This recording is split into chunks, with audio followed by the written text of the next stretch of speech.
We'll each, we're live. We're Hello. live. We're live. Hello, world. We're live. It's the Mindstate Marketing Hour with Will Leach. He's our favorite scientist. He's blinded us with science from his book with the new look, Marketing the Mind States. Will, you're supposed to be on vacation, brother. You threw me a curveball. What's up? I did. I threw you a curveball. So I was supposed to be on vacation this week, and you'll appreciate this story, Steve. So we usually take my family to go see my mom in Tennessee, but then we had some issues where my wife couldn't join me. But listen, Steve, I'm the youngest of four. I'm the baby. I'm going to bring the grandkid with me. I mean, I'm thinking like I get some alone time with my mom. I bring the grandkid. And when I told her that my wife wasn't going to join us, you just saw her whole being just was deflated. She was like, oh. And she said, well, can you guys come in the fall? And I was thinking my whole time, like, you get 100% time with your youngest.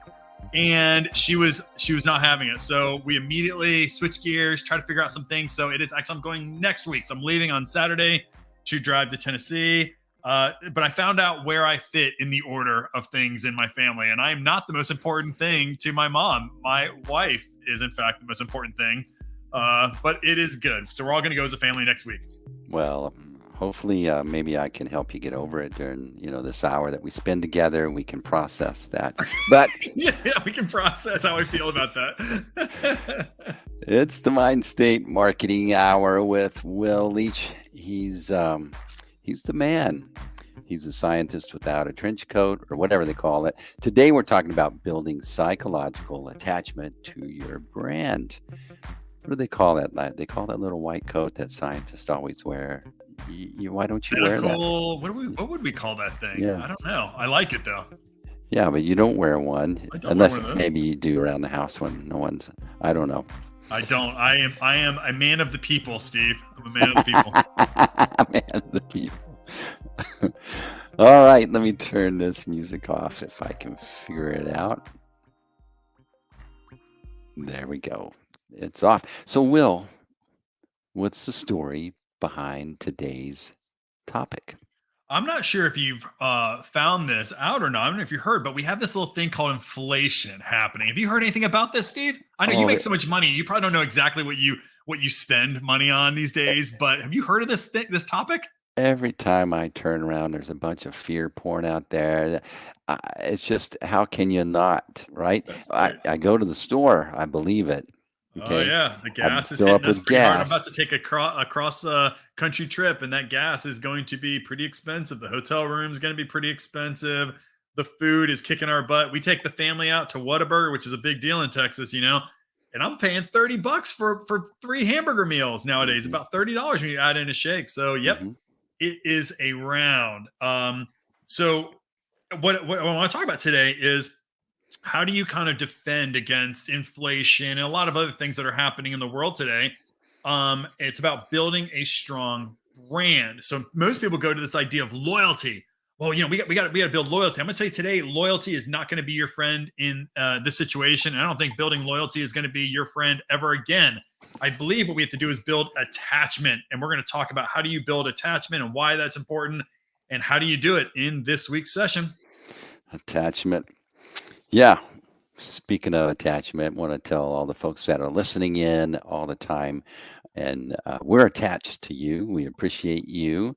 We love those comments, your likes, your suggestions. So just want to tell you that we're attached to you, and we're working hard to build a psychological attachment to Will's brand. So you say build attachment, not loyalty, but I'm going to say that sounds a little bit, I can't say the word, manipulative. Oh, actually, I think it's almost the opposite. I'm going to tell you why in just a minute. I'm going to bring down those concerns. So, like I said, you may be actually out there thinking, well, why? Like, why? Well, let me tell you why what's happening. And we talked about this actually a couple of years ago when COVID first happened, and we saw a massive amount of brand switching, and it's been across all industries, across all categories. People have had, in effect, needed to many times change brands. And that became because of supply outages. So if your favorite brand's not on shelf, are you willing to not get diapers? I doubt it. I think you're going to go find an alternative brand. That's been the case.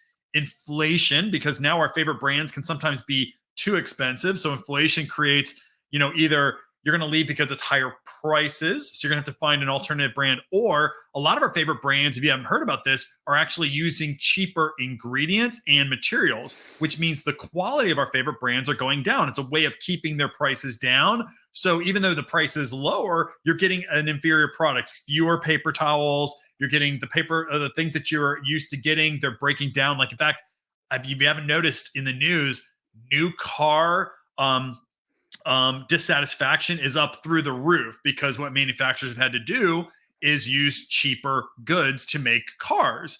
They're not getting their normal microchips in. They're not getting the normal supplies in. So they're using cheaper car parts, which means repairs are going up through the roof, right?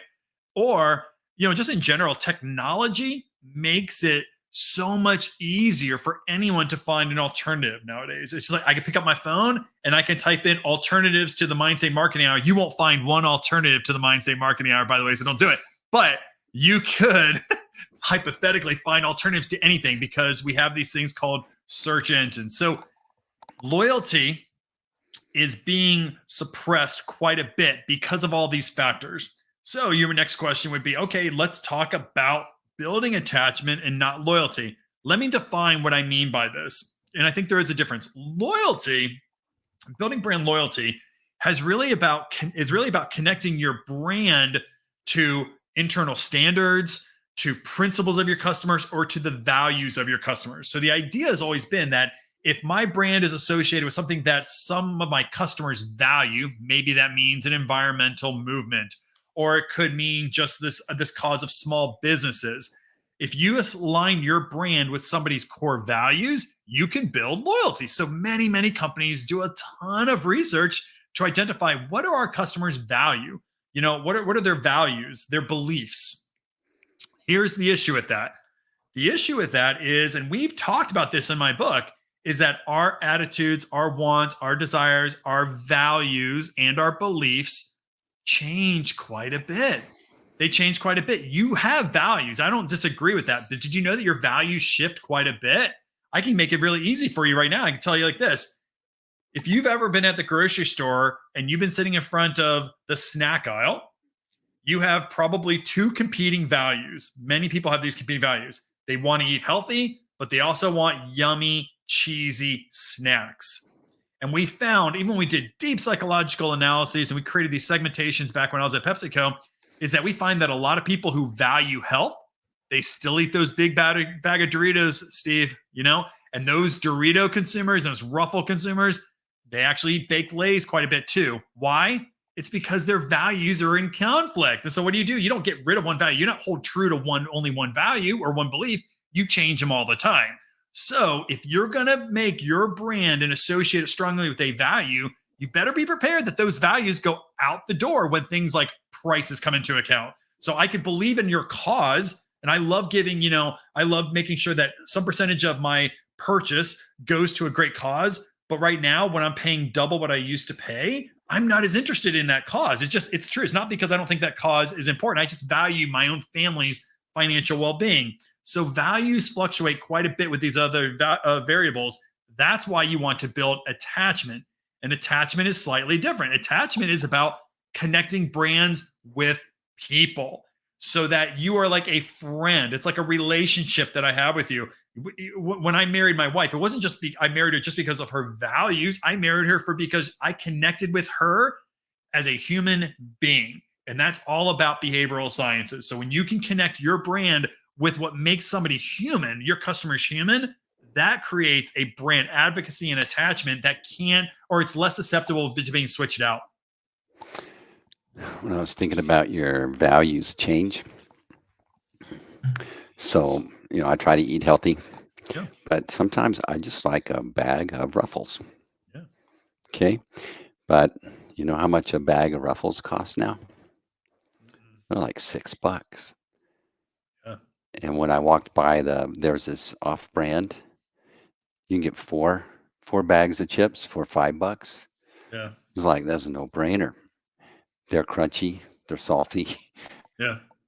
they're And kind of imagine ruffly. Yeah. how long Ruffles, and I can tell you Ruffles does a lot. I used to, in fact, run Ruffles research.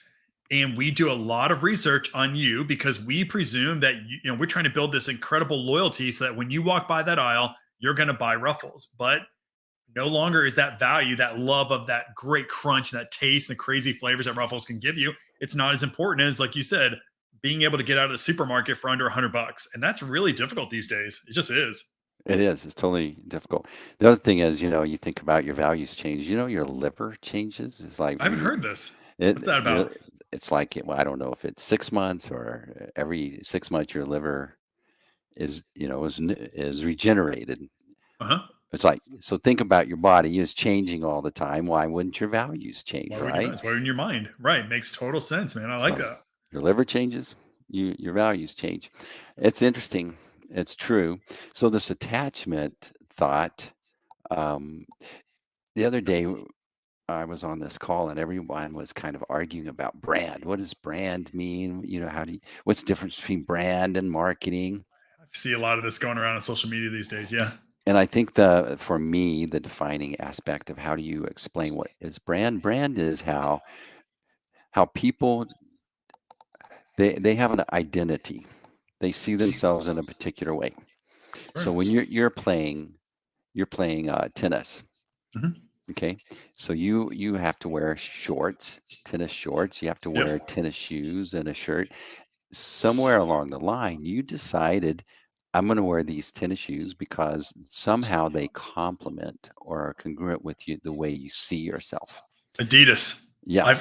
And I never played tennis before, but I'm finding that I'm going towards Adidas shoes, Adidas shirts, Adidas socks. Yeah. Yeah. I agree with you. So something in that brand Yep.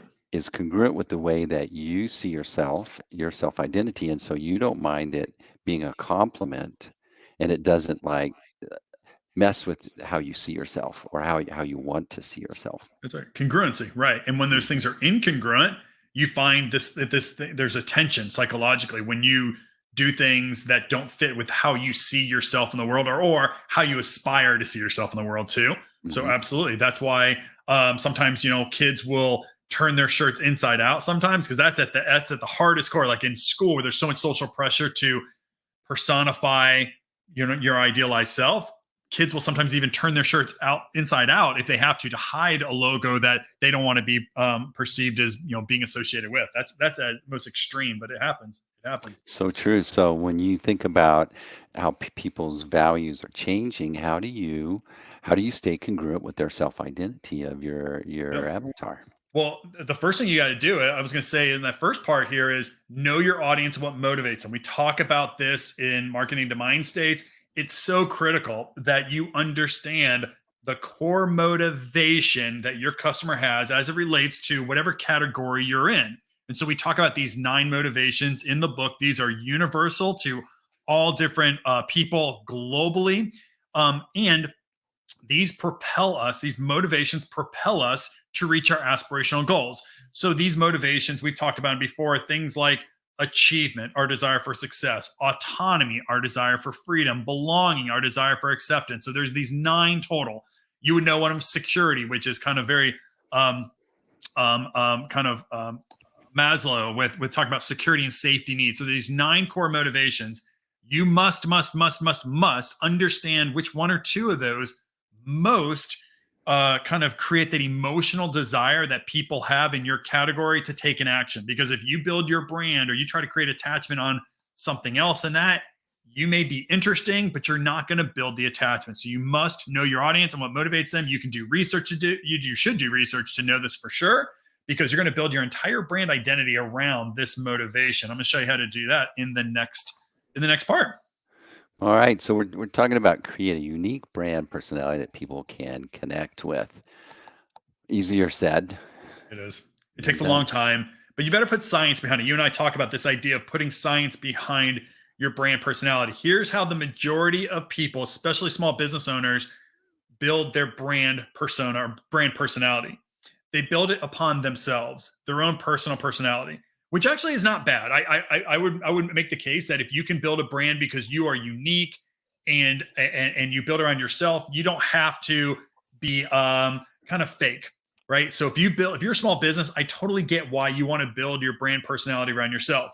I'm suggesting, though, that you look at your personality as it relates to that core motivation you believe your customer has. So I'm going to make this example up. Let's say your core customer is influenced by competence in your industry. So that means they desire to be higher, have better skills, better be more prepared. So it's kind of somebody who wants to learn.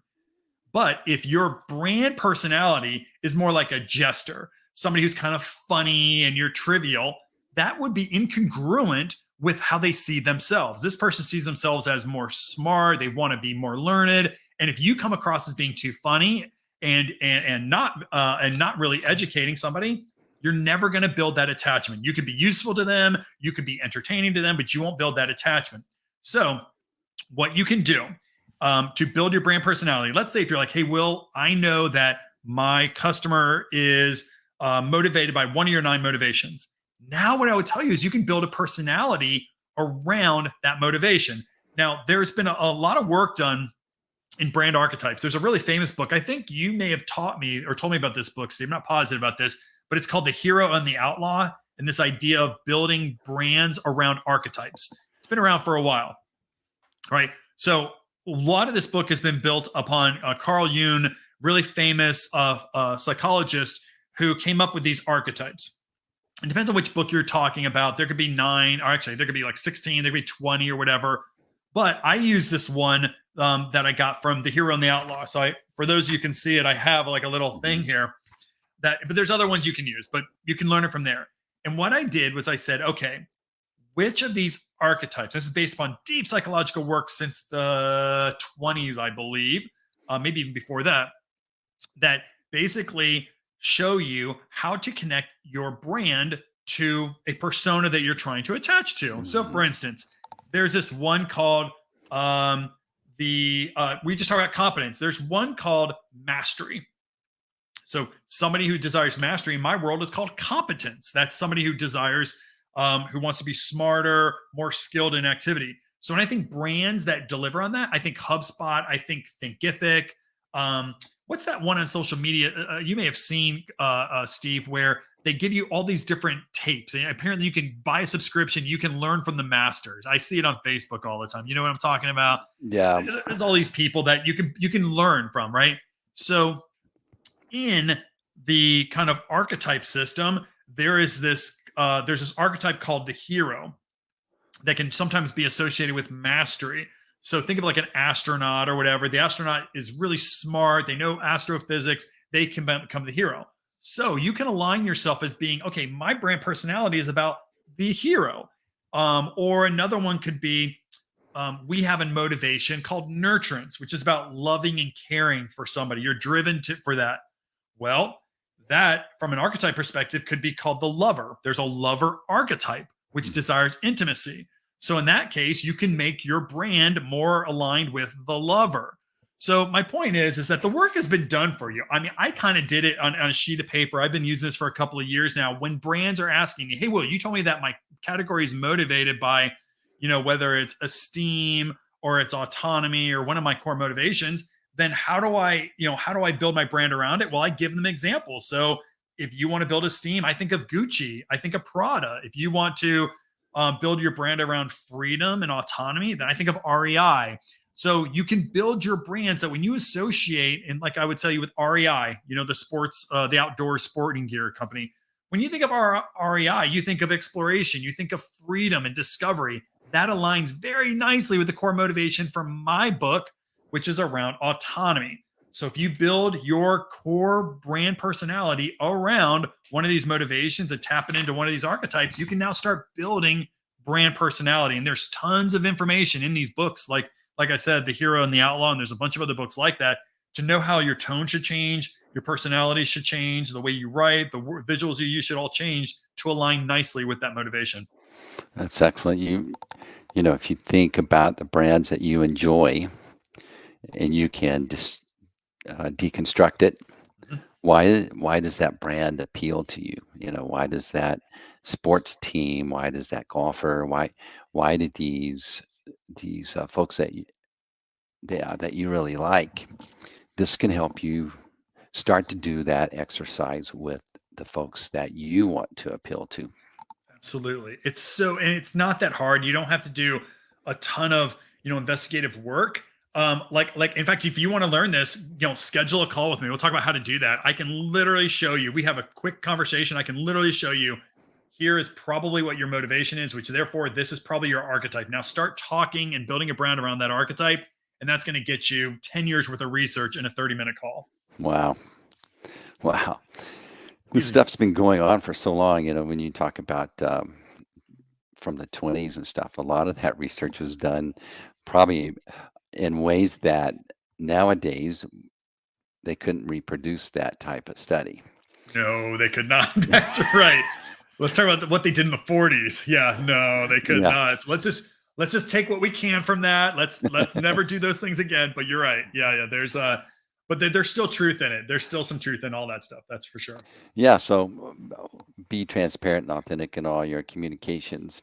Yeah, that's almost like it's almost like a cliche, but you got to think of it in this way. If you're going to build attachment, think about, when you want to attach yourself to your mate or to somebody you really, really like, you want to create this bond and this attachment, you have to, like in any strong relationship that's going to be, forever, is you want to be transparent. You want your significant other, whoever that is, to know you, and to know you, how you feel, how you think, etc. So you have to be transparent. You can't hide things from your partner and expect that you're going to have a strong, really strong relationship that's going to last forever. And being authentic. If you're never true to yourself, or you're not true to that personality, and you do things that are outside of what you should be doing, you're never going to build that strong attachment. Because when you are caught, you are always going to get caught. Always, always, always. Or even if you're not caught exactly not being authentic, there'll be this feeling like something's a little bit off with the way that she wrote this email. Something's a little bit off with the way that they price their product. That doesn't feel who I thought this person was, who I thought this brand was. That feeling will cause them to look other places, just like in any relationship. So be transparent. If you make a mistake, it's okay. Own up to it. You make mistakes in any relationship. If you own up to it, you are forgiven in most cases. Being authentic is the same way. You got to be authentic. You got to be transparent in your communications, just like any other relationship. That's so true. The other day, we had this issue where we migrated a website, but there were some things that weren't functioning correctly. Look, the client discovered them before we did, right? And then they were talking to the project manager, and the project manager was like, the comment from my client was, she was as surprised as I was to find those. We expected her to know about them, right? But I was thinking that's how honest and transparent my project manager is to not cover it up, just to say the truth right there. I think it made them feel that we're human, right? And I think at first it was like upsetting that why didn't you see these and fix them, right? But then I think the more that the more you think about some of the conversation, I think it was just obvious we're not trying to cover up. That was obviously apparent. So it was a win in the long run. Yeah, one thing I do a lot with our capability sessions. So people call to ask about what do we do, and a temptation that many people have will be, well, tell me what, when you're asked that question, well, tell me what types of projects you're working on. And then you're like, oh, I can do all that. Here's what we always do. We will always in our meetings very quickly say, here's what we're good at. Here's the things that we're not good at. Because I want to be transparent. Because if you have me working in the government sector, you will very quickly find out that I do not understand how to work with the government. I just don't. So if you're hiring me to help you through and navigate that situation, I want you to know very early on that I'm not an expert in that. And it does pay off. So I always remember about my first product innovation project with my company. And I was working with a very, very large manufacturer. And they came to me because they read the book and they said, we want you to help us design a product. Now, my work is usually in communications, in marketing strategy, brand building.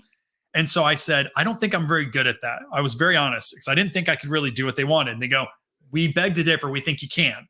And so I said again on the call, actually, I don't think I'm the right person for you. I think there's actually some other people that could do it better. They go, we Thankfully, they said, we disagree. If we handled if we handled the innovation side of things and you handle the behavioral science side of it, together we'll get there. But because I was so open, we did get there, and I learned so much. But they actually had to push back on me because I was trying to be so transparent, saying I'm not good at this. And because of that year, Steve, I think we did about $400,000 worth of projects with this company. And I think a part of that was because I was open enough to saying, I don't think this is the right project for us. Thankfully, they pushed me in the right direction. We got to a good place. It pays off when you are authentic and transparent. If you're not good at something, tell people. They may actually still want to work with you. And if they don't work with you on that project, I am telling you, they call you again because of how open you were to them and how honest you were. Yeah, the other side of that is, yeah, we can do that. And then, you're thinking in your head, we'll figure it out. Later, you're trying to make them happy. But what will happen is you won't make them happy because that's your beta test on that thing. And it'll come off the rails and bite you. So in the long term, maybe you got a project immediately, but later, I'm with you. That whole fake it till you make it. There is something to it because I think when you're first starting out, you can stretch yourself a little outside of your comfort zone. I think that's okay. But if you've never done product innovation, then for me to say that, yes, I can help you build out this new unit, that's not right. It's just not. You're never going to do a great job. And these are multi-million dollar decisions that companies make where people's salaries and lives and careers are at stake. So it's not worth it. But if you have to stretch a little bit, that fake it till you make it, just so that you can get yourself into an area that you feel uncomfortable, it's probably okay to do that. Yep. Showcase customer success stories. Yep. Guys, it's, I think sometimes we do is we build these brands, and we put everything into them, and we're transparent and we're open and we connect. We try so hard to connect with people, yet we can't grow our businesses, right? Why is that? You can build a brand, but you have to promote your brand. One of the best ways to promote your brand, to build attachment, is showing how you connect with other customers and how you have, because of that connection, because of your brand, because of your services, you have helped other people who are similar to the person who's looking at your webpage, who's reading that case study. They're similar to you and they want that same outcome. So you should, when you're building brands, showcase customer success stories. It's not just to show how great you are. Hey, we lifted, response rates by 20%. Really, what you're trying to do is establish that your customer who's reading this case study can see themselves in that story. So rather than just talking about our customers on the average take 20% or whatever, if you tell a story about how this customer is in a lot of pain, you reached out to them, or there was a connection, you did some great work, and then there was a great outcome, they're kind of in heaven now. That story people can relate to, and they want to become a part of their own story. So just using narrative psychology, which we're going to talk about in our next Mindstate Marketing Hour, it's a great way to build attachment. People attach themselves to stories, not to data, not to metrics. So use case studies, use customer success stories, talk about the people at the individual level. I helped Carl. Those types of stories help build that attachment, even if they're not talking directly to you.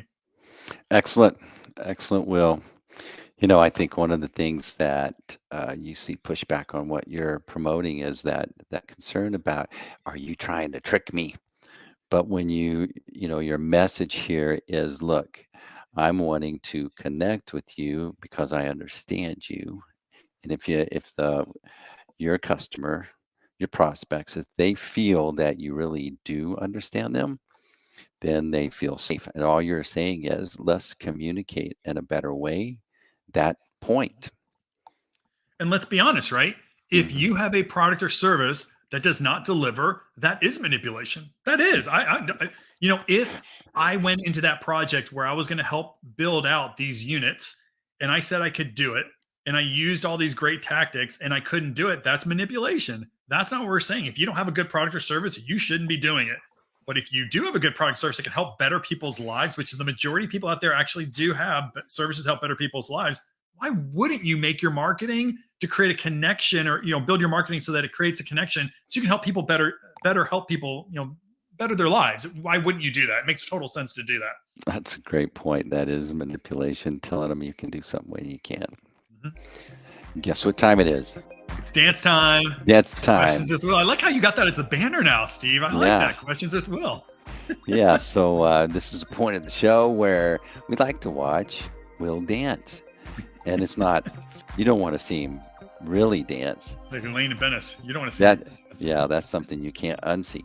When we say watch and Will dance, we're like throwing him questions and seeing what answers he comes up with. So we have a little music in the background. Can you hear that music? I don't hear it anymore. I think you turned it out too low. There we go. There we go. All right. Trying to produce the show. Number one, Will, do you find that psychological theories are effective in business-to-business settings? Oh, I get this question a lot from my students, from clients all the time. Yes, yes, yes, yes, yes. Why? It's because we are all individuals. We're all human beings. No matter who you're talking to, whether it's a direct to consumer, somebody's going to buy your product off our website, or another business, there's still a human on the other side of that connection. Now, I'm the first to admit that B2B settings are more difficult because maybe the person on the other line that you're talking to doesn't have the full authority to buy from you. But that's okay. Your job is then to create an advocate, maybe by creating some psychological attachment, maybe, Steve. I'm not sure if that would work or not.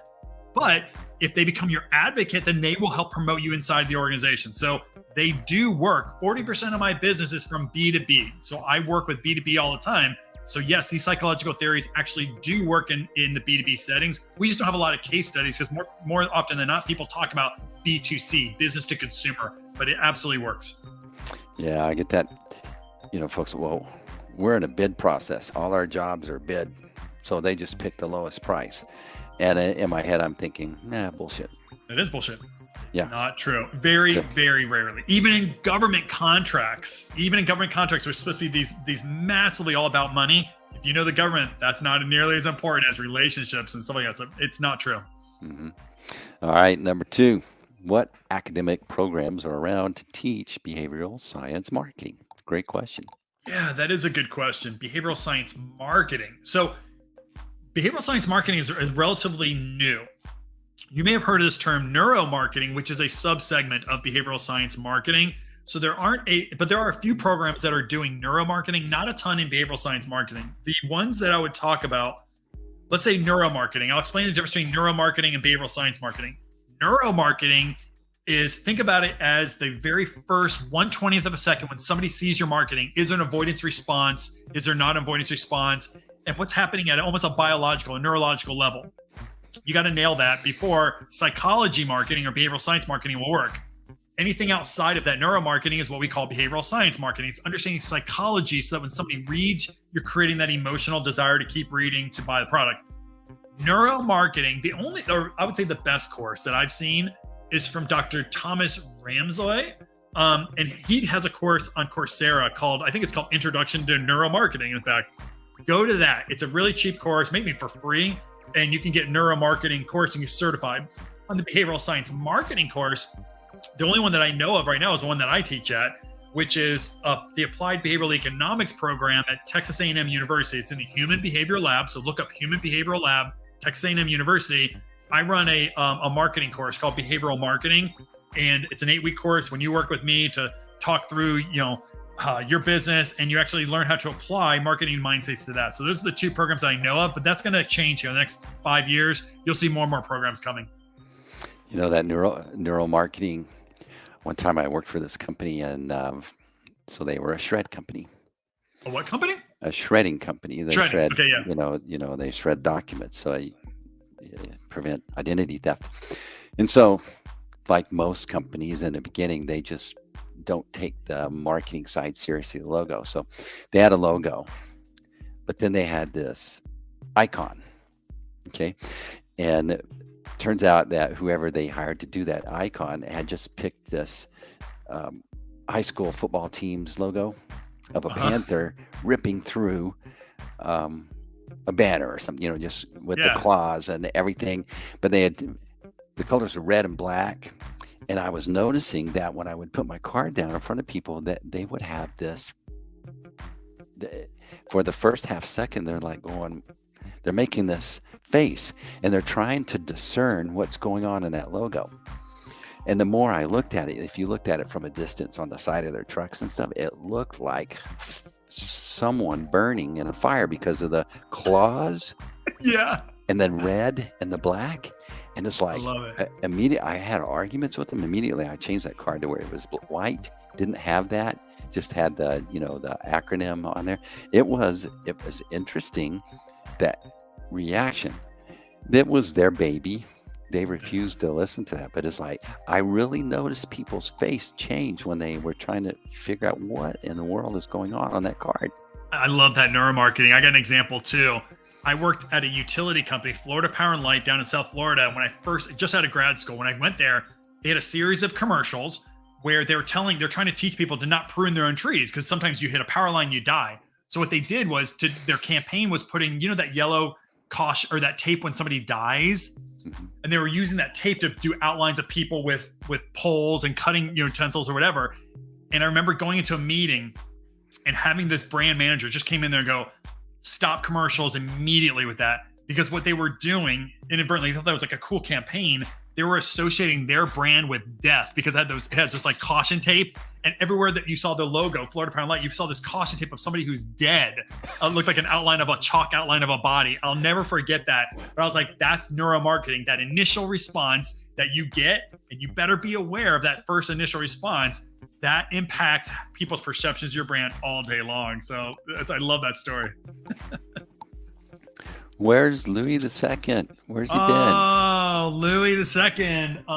Well, guys, okay, so we had a lot of weird things happening in the house. Listen, we actually had to take on a new pet for a couple of weeks.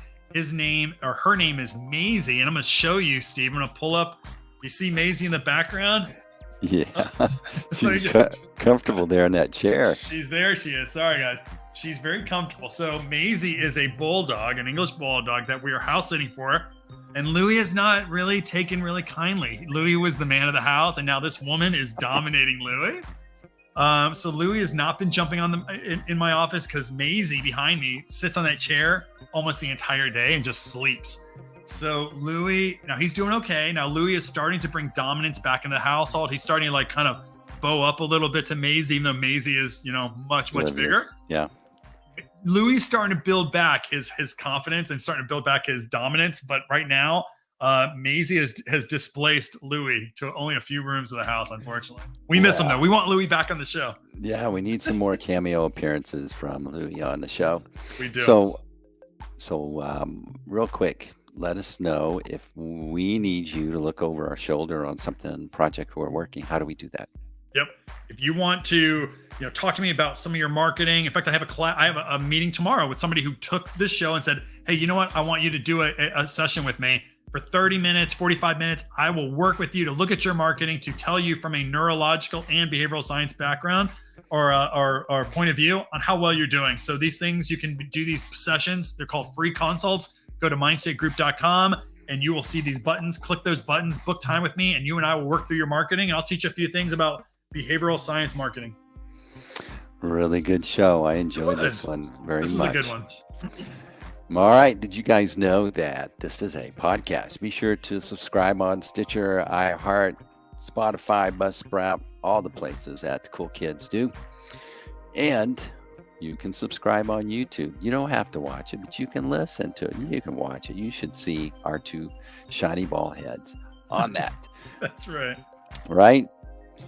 Will, great job today. So Good.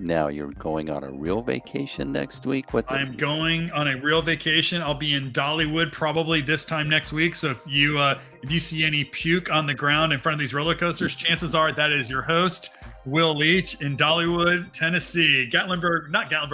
Pigeon Forge, Tennessee. I will be there this time next week. So pray for me, buddy.